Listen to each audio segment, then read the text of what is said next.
بسم اللہ الرحمن الرحیم الحمد للہ وکفی وسلام علی عبادہ الذین اصطفی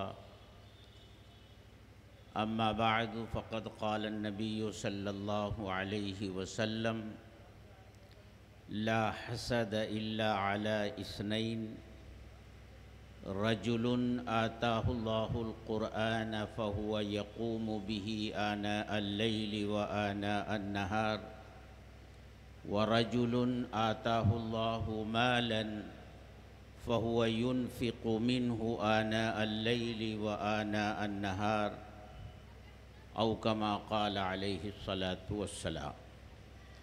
حضرات علماء کرام، بزرگان محترم، عزیز طلبہ اور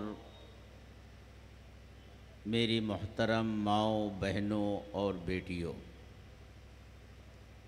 عصر کے بعد سے ہی یہ پروگرام چل رہا ہے اور 12 بجنے والے ہیں۔ بیٹھے بیٹھے آپ حضرات کی کمر میں درد اور پیٹ میں کھانے کی طلب ہے۔ ایسے موقع پر کوئی لمبی چوڑی تقریر نہیں کی جا سکتی، بس چند باتیں گفتگو کے انداز میں آپ سے کرنی ہے۔ اللہ تعالیٰ نے اس امت کو 2 عظیم نعمتیں عطا فرمائی ہیں، کتاب اللہ اور رسول اللہ۔ کتاب اللہ یعنی قرآن کریم، یہ ہمارے لیے اور ساری دنیا کے انسانوں کے لیے دستور حیات ہے، اور حضرت محمد الرسول اللہ صلی اللہ علیہ وسلم اللہ کی اسی کتاب کی تبیین اور تشریح کے لیے اس دنیا میں تشریف لائے تھے۔ آپ اس لیے لائے تھے کہ اللہ کی اس کتاب پر عمل کر کے دنیا والوں کے سامنے ایک نمونہ چھوڑ دیں، تاکہ دنیا والوں کو یہ کہنے کا موقع نہ مل سکے کہ اس پر عمل کی کیا صورت ہوگی۔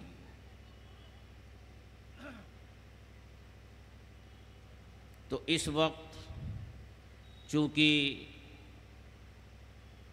قرآن کریم کے حفظ کا مسابقہ بھی ہے اور نعت رسول کا مسابقہ بھی ہے، تو موقع تھا کہ ان دونوں نعمتوں سے متعلق کچھ ضروری باتیں عرض کی جائیں، لیکن وقت کی تنگی کی وجہ سے صرف قرآن کریم کے متعلق کچھ باتیں عرض کرنی ہیں۔ قرآن کریم جب اللہ کی اتنی عظیم نعمت ہے تو اس کے کچھ حقوق بھی ہیں، اس کے کچھ مطالبے اور اس کے کچھ تقاضے بھی ہیں۔ اس کا پہلا تقاضا اور پہلا حق یہ ہے کہ اس کی تلاوت کی جائے، اس کو پڑھا جائے۔ اللہ کے رسول صلی اللہ علیہ وسلم کے ذمے اللہ نے جو کام دیے تھے، ان میں سے پہلا کام یہی تھا کہ اللہ کی طرف سے جو وحی آتی ہے، آپ اس کو پڑھ کر لوگوں کو سنائیں، آپ اس کی تلاوت کریں۔ تو پہلا حق اللہ کی کتاب کا یہ ہے کہ اس کی تلاوت کی جائے اور خوب کی جائے۔ کتنی تلاوت کی جائے تو قرآن کریم کا حق ادا ہوگا۔ حضرت امام اعظم ابو حنیفہ رحمۃ اللہ علیہ کی طرف یہ بات منسوب کی جاتی ہے کہ انہوں نے فرمایا کہ جو شخص پورے سال میں قرآن کریم کا 2 ختم کرتا ہے تو وہ قرآن کریم کی تلاوت کا حق ادا کرتا ہے۔ ظاہر سی بات ہے، قرآن کریم کی تلاوت وہی شخص کر سکتا ہے جو صحیح طور سے قرآن کریم کو پڑھنا جانتا ہو۔ تو دوسرا حق اللہ کی اس کتاب کا ہے کہ اس کو صحت کے ساتھ پڑھا جائے، اور صحت کے ساتھ پڑھنے کے لیے معلم کی ضرورت ہے، استاذ کی ضرورت ہے۔ بغیر کسی معلم سے سیکھے اور بغیر کسی استاذ کے سامنے بیٹھے قرآن کریم کو صحت کے ساتھ پڑھا ہی نہیں جا سکتا۔ اللہ تعالیٰ نے صحت کے ساتھ پڑھنے کا حکم دیا ہے، وَرَتِّلِ الْقُرْآنَ تَرْتِيلًا۔ دنیا کی کوئی بھی زبان ہو، آدمی اس کو صحت کے ساتھ بولنا چاہے تو اس کے لیے محض کتابیں پڑھ لینے سے یا ڈکشنری دیکھ لینے سے وہ صحت کے ساتھ اس زبان کے الفاظ کا تلفظ نہیں کر سکتا۔ تو قرآن کریم تو اللہ کا کلام ہے، یہ ذات باری تعالیٰ سے نکلا ہوا کلام ہے، اور اس کو کیسے پڑھا جائے گا یہ سکھایا ہے اللہ نے جبریل نے حضرت محمد صلی اللہ علیہ وسلم کو، اور حضرت محمد صلی اللہ علیہ وسلم نے صحابہ کو، صحابہ نے تابعین کو، پھر اسی طرح تسلسل کے ساتھ یہ امت اپنے پہلوں سے قرآن کس طرح پڑھا جائے گا اس کو سیکھتے ہوئے چلی آ رہی ہے۔ اس لیے قرآن کیسے پڑھا جائے گا صحت کے ساتھ، بغیر قرآن کے معلم کے یا جن لوگوں نے قرآن کو صحت کے ساتھ پڑھنا سیکھا ہے ان سے سیکھے بغیر قرآن کریم کو صحت کے ساتھ پڑھا ہی نہیں جا سکتا۔ اس سلسلے میں لوگوں کی جانب سے بڑی لاپرواہی اور کوتاہی پائی جاتی ہے کہ انہوں نے بچپن میں مکتب کے اندر میاں جی سے یا ناظرہ پڑھانے والے سے جس طرح قرآن پڑھ لیا ہے، چاہے وہ مجہول پڑھتے ہوں، لہن جلی ہو یا اور بہت ساری غلطیاں ہیں، اسی پر وہ قناعت کیے ہوئے بیٹھے ہیں اور اسی طرح قرآن کو پڑھتے ہیں۔ یاد رکھیے، قرآن کو صحت کے ساتھ پڑھنا یہ ضروری ہے۔ صحت کے ساتھ اگر قرآن نہیں پڑھا جائے گا، الفاظ کا تلفظ صحیح طور سے نہیں ہوگا تو معانی بدل جاتے ہیں۔ ہر زبان میں ایسا ہوتا ہے، تو پھر تو یہ اللہ کا کلام ہے، اس میں اگر تلفظ صحیح نہیں ہوگا تو معنی کچھ کا کچھ ہو جائے گا۔ تو دوسرا حق یہ ہے کہ صحت کے ساتھ قرآن کریم کی تلاوت کی جائے، اور قرآن کریم کا تیسرا حق یہ ہے کہ ہم قرآن کریم کو یاد بھی کریں۔ ہم نے دیکھا ہے مسجدوں میں جب لوگ قرآن کریم تلاوت کرنے کے لیے اٹھاتے ہیں، اسے آنکھوں سے لگاتے ہیں، اسے سینے سے لگاتے ہیں۔ ہونا چاہیے، یہ قرآن کریم کی تعظیم ہے، اس کا احترام ہے، لیکن جس طرح سینوں سے ہم لگاتے ہیں اسی طرح قرآن کریم کو اپنے سینوں میں بسانا بھی ضروری ہے۔ یہ ضروری نہیں ہے کہ امت کا ہر فرد حافظ ہو، لیکن یہ بہرحال ضروری ہے کہ امت کا ہر فرد قرآن کریم کے کم سے کم اتنے حصے کا حافظ ہو کہ جس کے ذریعے وہ نماز میں مسنون قرأت کر سکتا ہو۔ جس طرح ہم اپنی زندگی کے ہر شعبے میں حضرت محمد الرسول اللہ صلی اللہ علیہ وسلم کی سنتوں کو اپناتے ہیں، تو ہمیں یہ بھی جاننا ہوگا کہ نماز میں جو ہم قرآن پڑھتے ہیں تو اللہ کے رسول صلی اللہ علیہ وسلم کس نماز میں کون کون سی صورتیں پڑھتے تھے، کتنی آیتیں پڑھتے تھے، یہ سب کتابوں میں موجود ہے۔ تو کم سے کم قرآن کریم کی اتنی مقدار کا یاد رکھنا ضروری ہے کہ آدمی سنت کے مطابق نماز میں قرأت کر سکے۔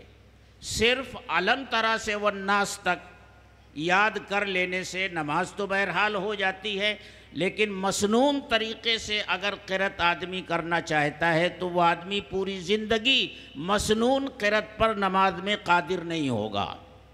تو اتنی مقدار قرآن کریم کی تو ہر شخص کے سینے میں محفوظ رہنی چاہیے کہ جس سے وہ نماز میں مسنون قرأت کر سکے۔ تو قرآن کریم کی تلاوت ہو، صحت کے ساتھ تلاوت ہو، اور قرآن کریم ہر ایمان والے کو کم سے کم اتنی مقدار میں یاد ہو کہ وہ مسنون قرأت نماز میں کر سکے اور مسنون طریقے سے نماز پڑھ سکے۔ اس کے بعد قرآن کریم کا جو سب سے بڑا حق ہے وہ قرآن کریم کا اتباع، اس کی پیروی، اس میں جو احکامات دیے ہیں ان احکامات پر چلنا، جو اوامر ہیں ان کو بجا لانا، جو مناہی ہیں ان سے رکنا، یہ قرآن کریم کا سب سے اہم حق ہے۔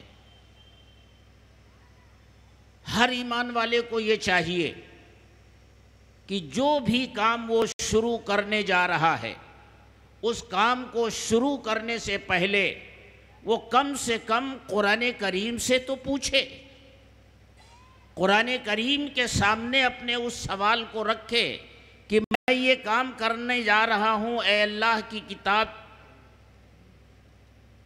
تو کیا ہماری رہنمائی کرتی ہے اس سلسلے میں۔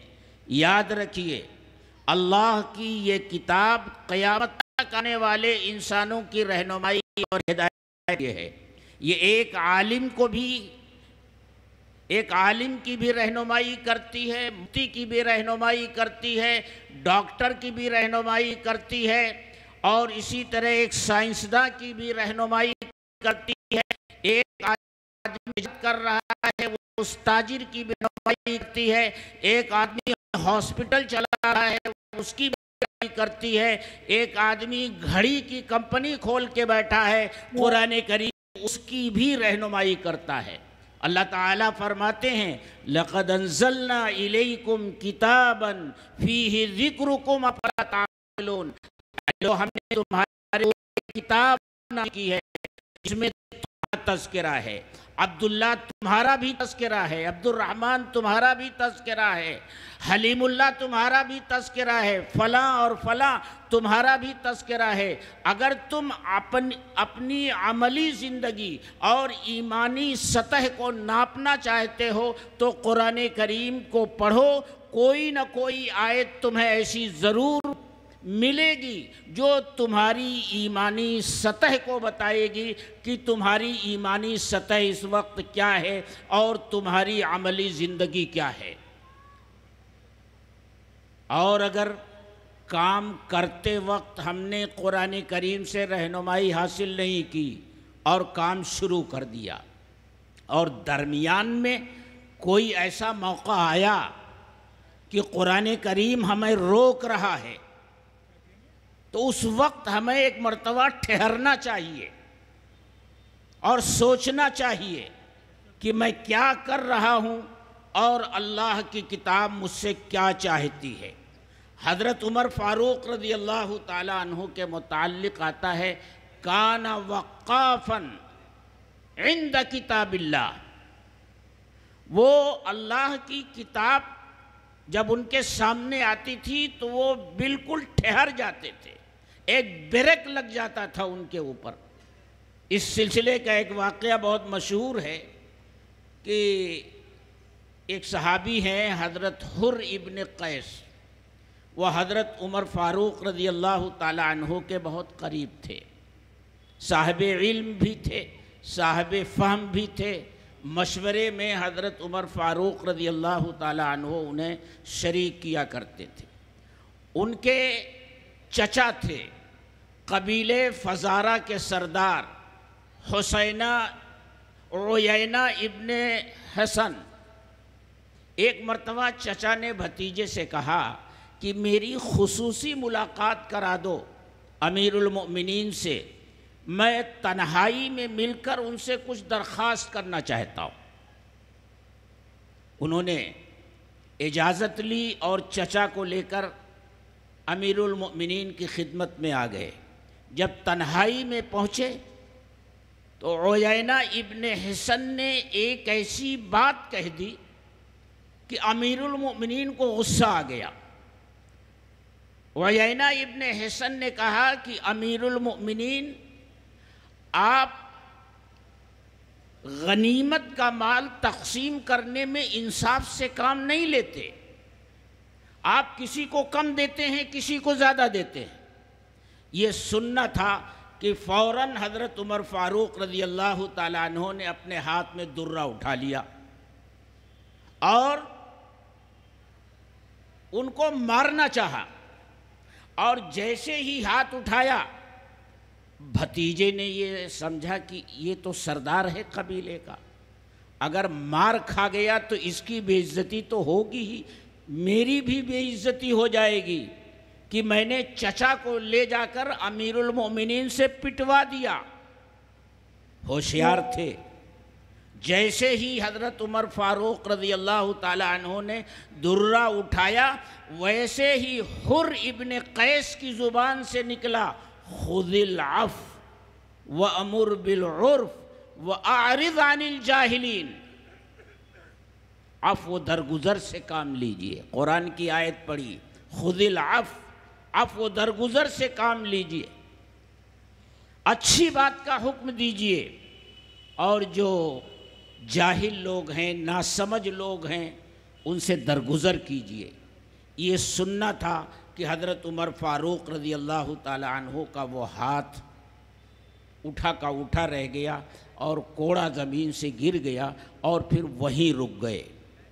تو قرآن کا ایک حق یہ بھی ہے، جب ہمارے کسی بھی معاملے میں قرآن درمیان میں آ جائے تو ایمان والے کا یہ فرض ہے کہ وہ قرآن کریم کی اتباع کرے اور اس کی پیروی کرے۔ اس کے ساتھ ساتھ قرآن کریم کا ایک حق اس کی نشر و اشاعت ہے۔ قرآن کو پھیلاؤ، اس کو عام کرو۔ جو لوگ قرآن کریم کی نشر و اشاعت کا کام کر رہے ہیں ان کی مدد کرو۔ آج کا یہ پروگرام جو مسابقے حفظ قرآن کے عنوان سے منعقد ہوا ہے، اس طرح کے پروگراموں سے قرآن کریم کی نشر و اشاعت کا کام ہوتا ہے۔ تو جو لوگ یہ کام کر رہے ہیں ان کی مدد کرو، ان کے ہاتھ بٹاؤ، اس میں حصہ لو، یہ بھی قرآن کریم کا ایک حق ہے۔ اسی طرح قرآن کریم کی تعظیم، اس کا احترام، یہ بھی قرآن کریم کا حق ہے۔ قرآن کریم دنیا کی عام کتابوں جیسی نہیں ہے۔ جب اس کی تلاوت کے لیے بیٹھو تو ادب کا تقاضا یہ ہے کہ مؤدب ہو کر کے بیٹھو۔ جس طرح اخبار پڑھتے ہو، جس طرح دوسری کتابیں پڑھتے ہو، قرآن کریم کو اس طرح ہرگز مت پڑھو۔ یہ قرآن کریم کی بے ادبی ہے۔